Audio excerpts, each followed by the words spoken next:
Hello વિદ્યાર્થી મિત્રો, ધોરણ 7 ચેપ્ટર 10 બીજ ગણિતીય પદાવલી બરાબર છે। આ ચેપ્ટરની અંદર તમને સંખ્યાઓ સાથે ABCD ના સિમ્બોલ આવું બધું જોવા મળશે બરાબર છે।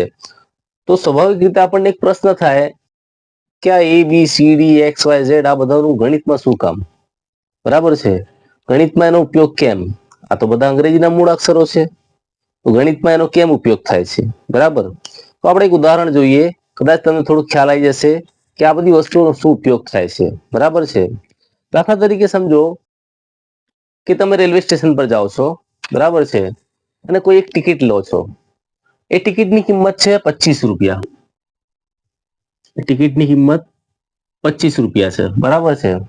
હવે તમે એક ટિકિટ લેશો એટલે તમારે કેટલા રૂપિયા આપવા પડશે? 25 રૂપિયા આપવા પડશે બરાબર છે। જો તમે બે ટિકિટ લો તો બે ટિકિટ લઈશું આપણે તો 25 ગુણ્યા 2 એટલે કે 50 રૂપિયા આપવા પડે બરાબર। આ રીતે તમે 3 ટિકિટ લો, 4 ટિકિટ લો, 5 ટિકિટ લો, 10 ટિકિટ લો બરાબર, જેટલી ટિકિટ લેશો એટલી સંખ્યા વડે 25 ને તમારે ગુણવા પડે, તો તમને ખબર પડે કે આપણે કેટલા પૈસા આપવાના છે બરાબર। હવે આટલા બધા અલગ અલગ ગુણાકારો કર્યા વગર જો હું આવું લખી દઉં કે 25 ગુણ્યા x બરાબર, ત્યાં x શું છે તો x તમારે જેટલી ટિકિટ લેવાની છે એની સંખ્યા, ટિકિટની સંખ્યા બરાબર છે। હવે કોઈ પણ વ્યક્તિ આવે બરાબર અને કે મારે કેટલા રૂપિયા આપવાના, તો એક જ વાત કરવાની કે ભાઈ તારે કેટલી ટિકિટ લેવાની છે। જો તારે 10 ટિકિટ લેવી છે તો x ની જગ્યાએ શું મૂકી દે? 10 મૂકી દે, તો શું થશે? 25 ગુણ્યા 10 બરાબર શું થશે? 250 રૂપિયા બરાબર। તો આને આ રીતે લખી શકાય 25x, ટિકિટનો ભાવ કેટલો છે ભાઈ? 25x। હવે x શું છે? તમારે જેટલી ટિકિટ જોઈએ છે એની સંખ્યા બરાબર છે। તો તમને ખબર પડી જશે કે તમારે કેટલી ટિકિટના કેટલા પૈસા ચૂકવવાના છે બરાબર છે। આ એક નોર્મલ ઉદાહરણ હતું કે આનો ઉપયોગ કેમ થાય છે, શા માટે થાય છે અને કેવી રીતે થાય છે બરાબર છે। તો હવે તમને કદાચ ખ્યાલ આવી ગયો હશે કે આનો ઉપયોગ કેમ થાય છે। હવે આપણે વાત કરવાની છે બીજ ગણિતીય પદાવલી બરાબર છે। તો બીજ ગણિતીય પદાવલી કેવી રીતે બને? તો ચલ અને અચલના જોડાણથી જે પદાવલીઓ બને છે એને આપણે બીજ ગણિતીય પદાવલીઓ કહીશું બરાબર છે। દાખલા તરીકે 2x + 5 આ એક બીજ ગણિતીય પદાવલી છે, જેમાં ચલ પણ છે અચલ પણ છે બરાબર। અચલ એટલે સંખ્યાઓ બરાબર છે। તો આવી પદાવલીઓને આપણે જનરલી શું કહેતા હોઈએ? બીજ ગણિતીય પદાવલી। આ પદાવલીનો મતલબ શું થાય? આ પદાવલીનો મતલબ શું થાય બરાબર છે કે x ને 2 વડે ગુણો, કેટલા વડે? 2 વડે ગુણો અને એમાં 5 ઉમેરો તો આ પદાવલી મળે તમને બરાબર છે। x ને 2 વડે ગુણી અને એમાં 5 ઉમેરો તો આ પદાવલી તમને મળે। આવું જ કંઈ સ્વાધ્યાય 7.1 આપણે પહેલો પ્રશ્ન છે બરાબર છે। તો આવો તમને XYZ ના અલગ અલગ સિમ્બોલ આપેલા હશે અને એકબીજા સાથે સરવાળો, બાદબાકી, ગુણાકાર કરવાનું છે, તો આપણે એને 7.1 ને જોઈએ। આ વસ્તુને ધ્યાનમાં રાખીને જ આપણે 7.1 જોવાનું છે બરાબર છે। આપણે વાત કરીશું સ્વાધ્યાય 10.1 પ્રશ્ન 1, નીચે આપેલી બાબતોમાં ચલ, અચલ અને ગાણિતિક પ્રક્રિયાઓનો ઉપયોગ કરી બીજ ગણિતીય પદાવલીઓ બનાવો બરાબર છે। આ એકદમ સરળ છે। સૌથી પહેલા જુઓ શું છે, સૌથી પહેલા આપણને આપ્યું છે y માંથી z બાદ કરો બરાબર છે। આ y છે, આમાંથી આપણે z બાદ કરવાનું છે એટલે y - z બરાબર છે। y ઓછા z થશે। ત્યારબાદ બીજું જોઈએ, x અને y ના સરવાળાના અડધા, x અને y નો પહેલા સરવાળો કરવાનો છે, પછી એના અડધા કરવાના છે। તો પહેલા સરવાળો શું થાય? તો x + y થાય બરાબર છે। એના અડધા કરવાના એટલે કે 2 ભાગ કરવાના, તો ભાગ્યા 2, તો શું થશે? x + y ભાગ્યા 2 આ રીતે થશે।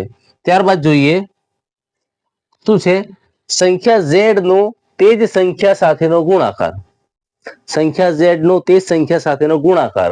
હવે સંખ્યા z છે એનો ગુણાકાર આની સાથે બરાબર છે, તો આનો જવાબ આ રીતે પણ આપણને મળે z ની 2 ઘાત બરાબર છે। આ લખો કે આ લખો બંને સમાન જ છે।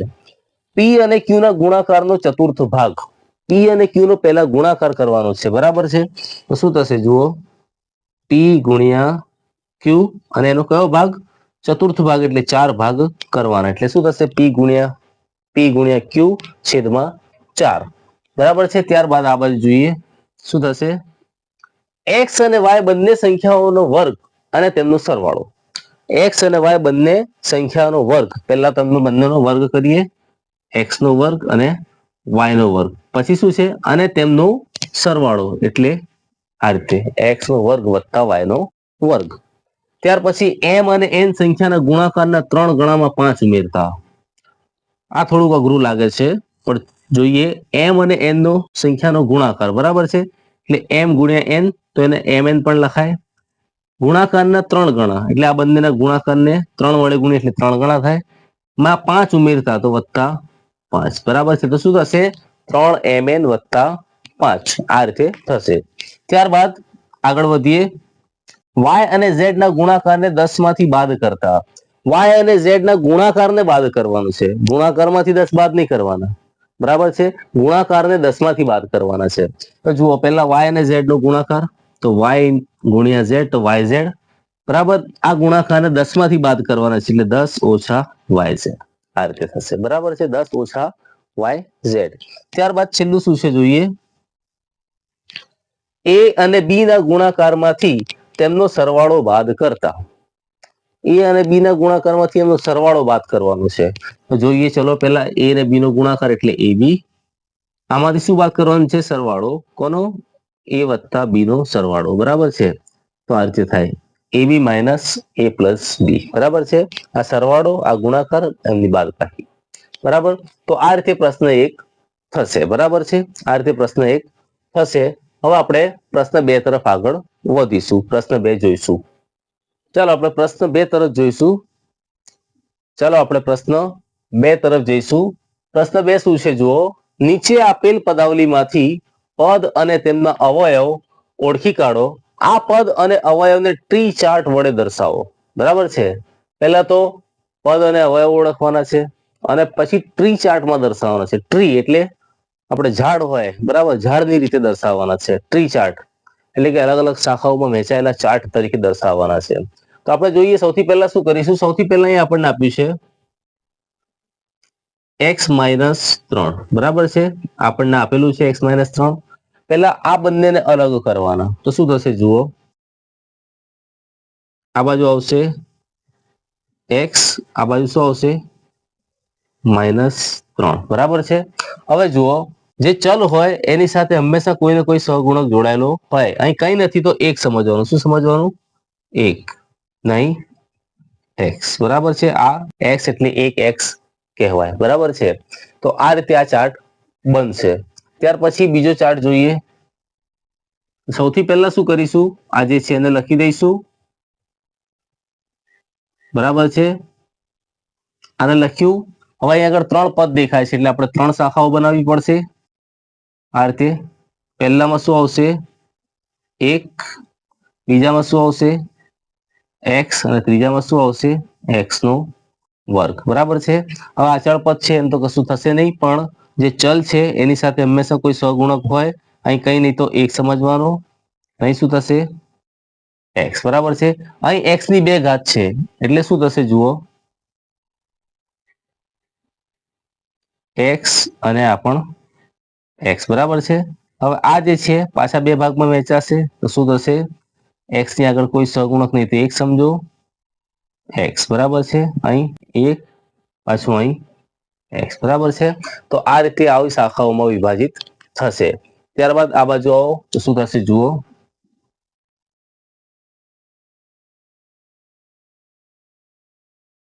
તો પહેલા તો આપણે આ 2 પદોને અલગ કરીશું તો શું થશે y અને y નો ઘન બરાબર છે તો 2 ભાગમાં વહેંચાશે ત્યાર પછી આનો કોઈ સહગુણક નથી તો 1 ને y બરાબર છે આટલું થશે અહીં આગળ y 3 ભાગમાં વહેંચાશે બરાબર છે જુઓ શું થશે 3 વખત y છે એટલે y અને y પાછે દરેક y 2 ભાગમાં વહેંચાશે